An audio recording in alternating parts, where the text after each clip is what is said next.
Welcome back, everybody. According to recent research, get this, almost 5 million Canadians have found themselves suddenly single following the pandemic. From breakup statistics to COVID quirks and mega stresses, the results are shocking. So joining us this morning to take us through these findings is Nicole McKnight from Finder Canada. Good morning, Nicole. How are you?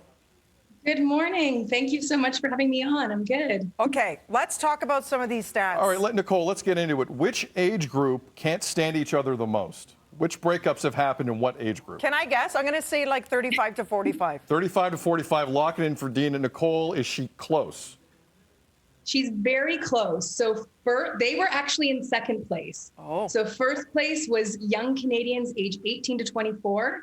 You know, that post-secondary age group, their whole social lives, romantic lives massively disrupted. A quarter of them had breakups, whereas Dina's idea was 17% of those 35 to 44 had breakups. It really seems like it's a make or break for couples. I feel like it's made them stronger all this time together, or it really highlights all the maybe foundational problems they've had for a long time and they come to the surface. So let's talk about, in terms of province-wide, who saw the most breakups? Well, it was Quebec that really came in the lead. About nearly a quarter of Quebecers said that they had breakups in the last year. So they were leading the country, followed closely by Nova Scotia, then BC. Ontario actually was the least amount of breakups across the country. Okay. Nicole, I got to ask you, 5 million Canadians have found themselves suddenly single. There's a part of me that thinks that number is low.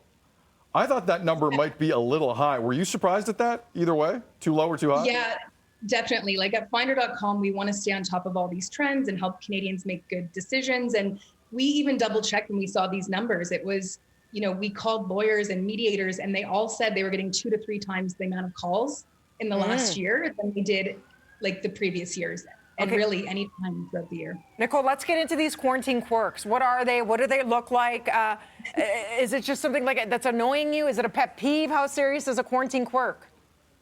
So a quarantine quirk is a new habit that, you know, your romantic partner has started doing during the pandemic. And what was super interesting with this was that men are way more annoyed with their partners than women are. Wow. And I don't know if you guys can guess, but what the most annoying quirk was from men, it was super funny.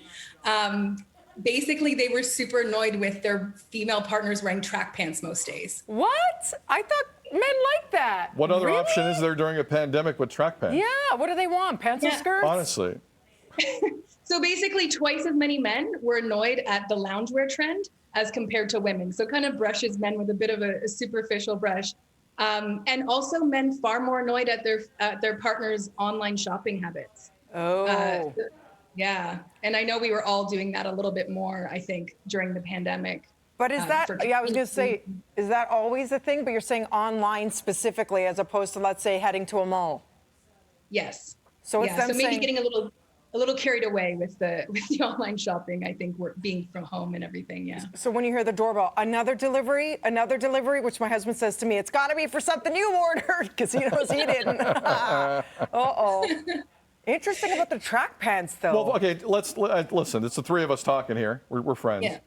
If your relationship, to anyone in Canada, if your relationship ended because one of you was wearing track pants, the person wearing track pants, you can do better.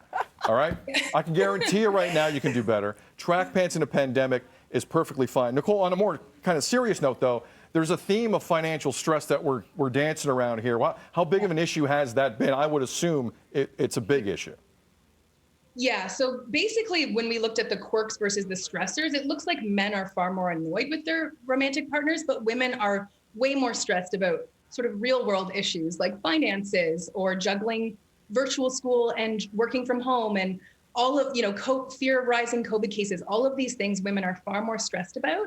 And I think it kind of makes sense because there's been so much talk about women bearing the brunt of childcare during the pandemic or dealing with job instability. So yeah, far more stress being felt by women. So all of these quirks and stressors clearly affecting Canadian couples. Yeah, so there's quirks like small fry things, like Sid said, and then there's the big stuff, right? Where unfortunately you have to reevaluate it and see if maybe it's better if you go separate ways. So Nicole, thank you for this insight. For more information, Finder.com. Coming up next, Devo. It wants to play a little bingo, but Oscar edition. Are you up for it? I'm up. I'm always up for a good game. Oscar bingo right after this. Abby Hoffman, Jerry Rubin.